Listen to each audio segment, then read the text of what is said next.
I planted bamboo that overrun my neighbor's property over a security light.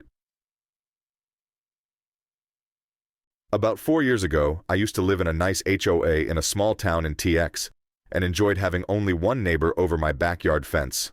The plot was about 2 acres, and the other side of the backyard butted up to a hayfield. The stars were beautiful at night because of virtually no light pollution, until the neighbor decided to install an incredibly bright security light over their back porch aimed right at my back patio and bedroom windows. I tried to ignore it at first and put shades in the bedroom, but out on the patio it was like having a bright LED headlight in your face all night. I consulted the HOA about adding a privacy addition to my fence to increase its height, and they said no, because it's already at the 8 max allowed height. They said there was nothing in the bylaws or whatever about bright lights, so nothing they could do. Diplomacy. So, I hated for this to be the thing where we finally had a formal greeting after 3 wires of back porch waves. But I walked over and rang the doorbell with $20. I politely explained how the light was causing the aforementioned nuisance and asked if there was any way I could convince him to point the light down or in a different direction, and even offered to buy him a case of beer, the $20, out of goodwill, and even a new motion sensing light. He seemed nice and agreed to point it down, but after waiting a month, nothing changed. I went back to have another polite conversation, and he said he had changed his mind and was going to leave it on every night and leave it pointed as is. Diplomacy. So, I hated for this to be the thing where we finally had a formal greeting after 3 years of back porch waves, but I walked over and rang the doorbell with $20.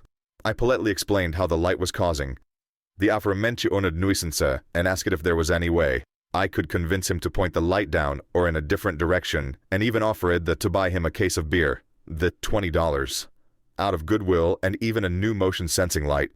He seemed nice and agreed to point it down, but after waiting a month, nothing changed.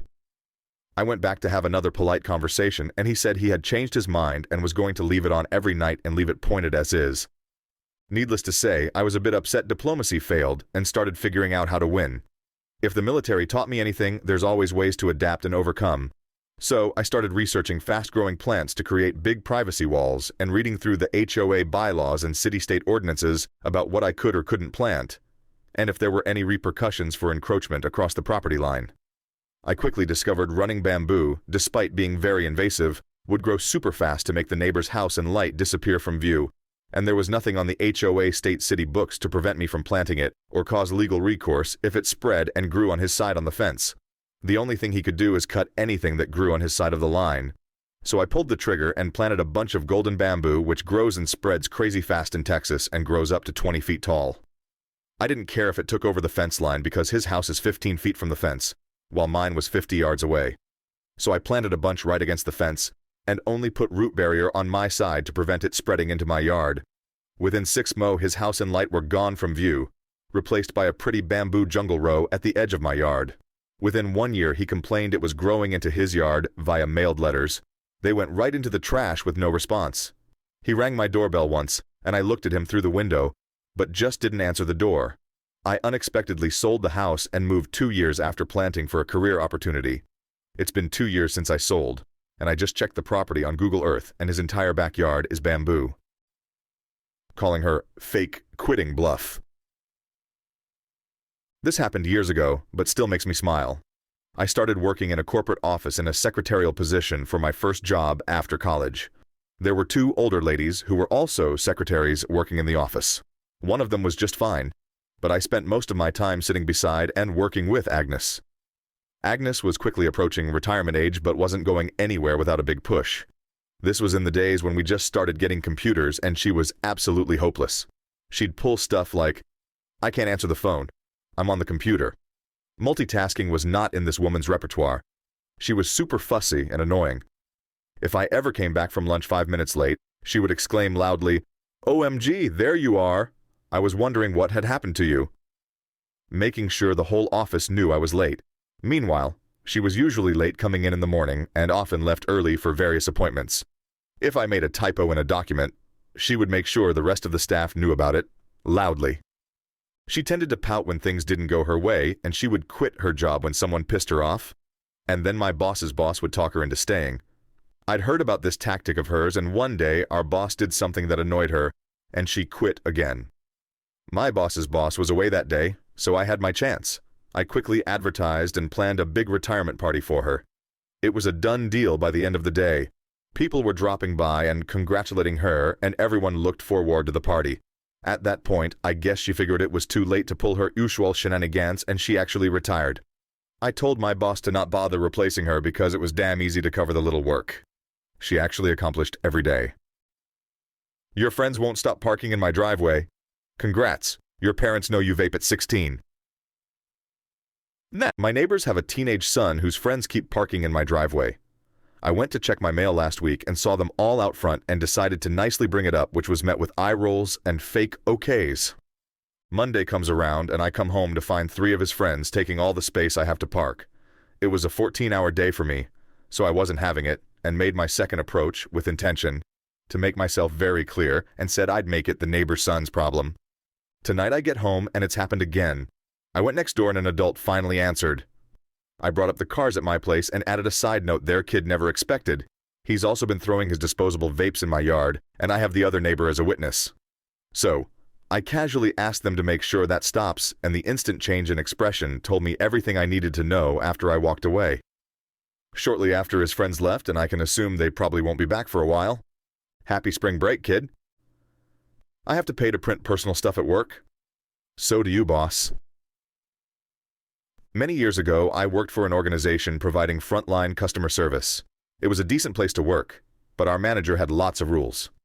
One of the rules was that we could not do any personal printing with the printers at work. If we did, we were expected to pay 50 cents per page for black and white printing and $1 per page for color. I'm not sure who made this rule, but the manager was constantly reminding us. Our desks were not assigned, meaning any day you could be sitting at any desk depending on your assigned tasks for the day. One day, I was interviewing for another job within the organization, but at another location. Prior to the interview, the manager of the other location asked me if I'd mind printing a copy of my resume and bringing it with me as their printers were down for the day. I said no problem, and figured I'd print it at work, since it was work-related. And I was sitting at a desk that did not have a printer at it. The closest printer was located between my manager's desk and an employee desk, so I printed it and stood up to go get it. Before I go to the printer, my manager got there first. My print job went ahead of hers. When she saw what I had printed, she said, "This looks like a personal print job." I explained it wasn't, but she disagreed and said, since it had nothing to do with our day-to-day work, I had to pay. $2 for 4 black and white pages. I begrudgingly paid up. I asked her what happened to the money, and she said she always put it in the Christmas party fund. All right. A few weeks later, I was sitting at the desk with the printer at it.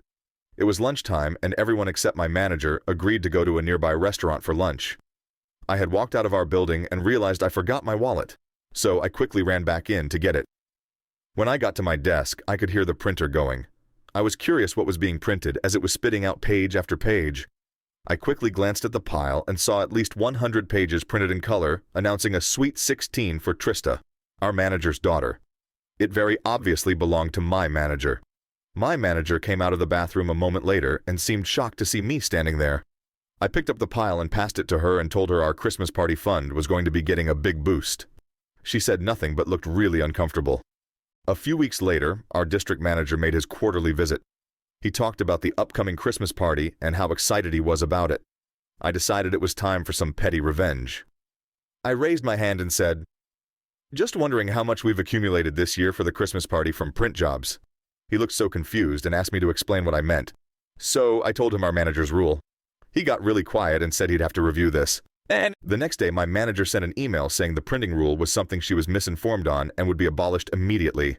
Me, being the little shit disturber I am, hit reply all and asked what would happen to the already accumulated funds.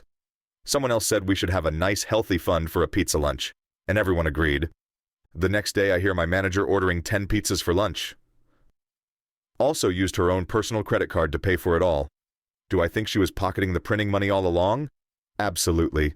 But it was fun making her sweat and then having to spend nearly $300 the next day to make up for it.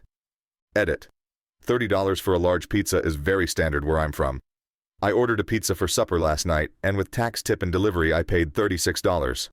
Our manager ordered us pizza from Boston Pizza, Canadian chain. Google them and you'll see their prices. Drank a beer so I wouldn't be forced to babysit for my aunt. My aunt, now 40, has 3 kids under the age of 10. At every family gathering, I, 23 male, become the de facto babysitter despite me not wanting to so the adults can drink.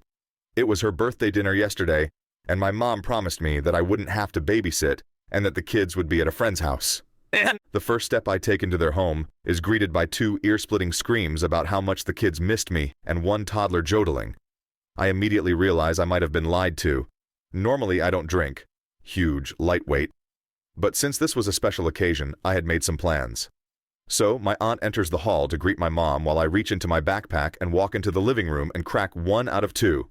12% Viking beer, special ordered for me and my uncle. He likes weird beer. And we start drinking. About 3 minutes later, my aunt sees the can and starts screaming at me for drinking while watching the kids. I only hear distant screaming. I repeat my mom's promise and she calls me the R word when they are clearly staying here. So I reach out my hand and say $200 for emergency babysitting and I won't finish this beer. She says hell no, so I chug the half-liter can to the loud cheers and laughs from my dad and uncle. When I'm done, I say birth happy day, mommy sister, with a burp. With my mom just looking hugely embarrassed for my aunt. My designated driver dad ends up watching them the entire night instead. I think he might schedule a vasectomy soon. Refuse to give the gift you promised my daughter? Fine, I'll take away the gift I got for you. This year I got a new job that has been paying me very well. Therefore, for this Christmas I decided to splurge on everyone. In particular, I spent a lot of my money on my 9-year-old daughter, and she deserves it 100%. She has been pushing herself in school, helping around in the house without being asked, and always being the kindest soul you'll ever meet. However, when my mother-in-law came early in the morning and saw how the gifts under our tree were much more than usual, she asked why. I told her I bought everyone a bunch of gifts, including her. She then proceeded to ask how much gifts I got my daughter, and I told her about 3 big gifts and 3 mini ones. Apparently, this outraged her because she started saying that a 9-year-old did not deserve that many gifts and she would be taking away the gift she bought my daughter so that my daughter wouldn't be too spoiled. I told her that was unfair, especially since my mother-in-law promised my daughter a doll for Christmas and my daughter was looking forward to it. My mother-in-law said, let it be a lesson to my daughter that in life she can't get all things she asks for. Look, I understand that, but it's not like I shower my daughter in gifts every day, and if anything, Christmas is the day you are supposed to spoil your children.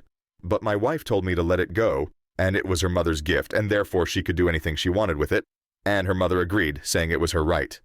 And if we were going to play with that ideology, then so be it. I decided to remove the $600 designer bag I got my MIL, the thing I knew she wanted the most, and gave her a $40 robe instead. Once my MIL opened her present, she was disappointed, asking if that was all from me, because everyone else got increasingly more expensive gifts from me. And I said yes and apologized if I disappointed her.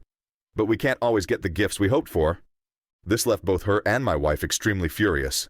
But hey, the MIL got enough gifts I wouldn't want to spoil her. Scumbag neighbor broke into my vehicle and stole my stuff, so I returned the favor. I rented a duplex in my early 20s. My neighbor was a wannabe gangster type and made the mistake of breaking into my vehicle one night. I had a small SUV with a removable soft top, so the neighbor figured it would be easy pickings to just peel back the top and help himself to my stereo, amplifier, CDs, and some other stuff. I discovered the break-in early in the morning after it occurred. I knew for certain who the culprit was. We were not in a heavily populated area, and my neighbor was well known for thievery. I waited around for him to leave his place, and when the opportunity arose, I went around the back of the house and looked through the bedroom window to find that, sure enough, my stuff was sitting right on the floor in there.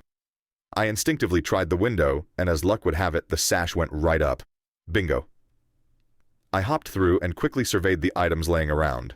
It occurred to me that I could get some excellent revenge here if I played it right. So rather than just recoup my stuff and wind up in a fight over it, I borrowed a marker and proceeded to write my name on all my stuff, and also a few choice items of his just for good measure. I then climbed back out the window and waited. When he finally came back, I called for some police presence and explained to them how my vehicle got robbed, and I knew it was the neighbor due to seeing through the window.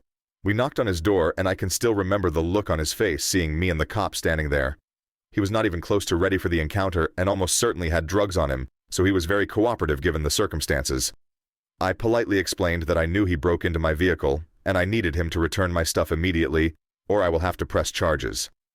He went and retrieved my things, and I pointed out my name written on them to the officer. I asked about my other stuff while he looked back puzzled and dumbfounded. I rattled off the other couple of choice items of his that I also put my name on earlier. The look on his face while he handed over his stuff to me while the cop was standing there was priceless.